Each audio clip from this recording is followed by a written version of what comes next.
Hey everyone, I just want to make a quick 1 to 2 minute video on a massive change that GGG has made for both attack builds and for leveling in general. With the Crucible patch notes, we have had a massive overhaul of most of the masteries in the game, where either some masteries have been completely reworked from the ground up, while some other masteries have only had 1 or 2 things added to them with this patch.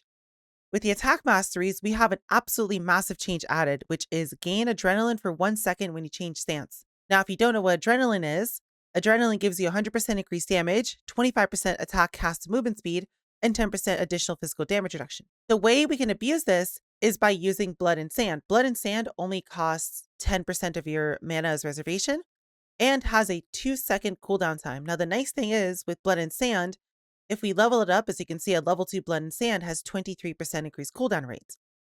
What all this means is that the cooldown of Blood and Sand is only 1.63 seconds, even at level 2. And if I were to put it on left click, I can simply run around the game and just have Blood and Sand go off for me automatically. And with my current setup at a level 2 Blood and Sand, I can have about 70% uptime on Adrenaline. With the nerfs to Onslaught, this massively helps make up for that. And the nice thing is you can set this up from the beginning of the game. Blood and Sand only requires level 4. You get this in Act 1.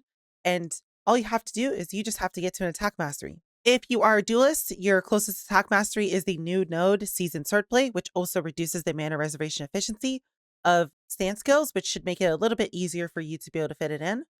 If you're a Marauder, your closest one would most likely be Fending. And if you are playing a Templar, you now actually have one right by Templar too with the new Righteous Fury node. This is mostly something that only bottom left builds can really take advantage of. You might be able to get away with this on a Raider or a Shadow since there's now the multi-shot node here as well. And you should be able to take this and use it as long as you can benefit from additional projectile. And all you need to do is you just need to take the new mastery and you're off to the races. There's actually something that can make this even better.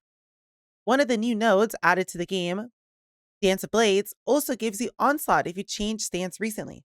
With the removal of the Onslaught gem, this is honestly one of the only ways for you to consistently gain Onslaught. And since this specifically says recently, this means this Onslaught lasts for 4 seconds. If you are a duelist, for example, and you're pathing through the bottom section of the tree, which typically duelists do, you can now pick up Dance of Blades and get your attack mastery for Adrenaline here.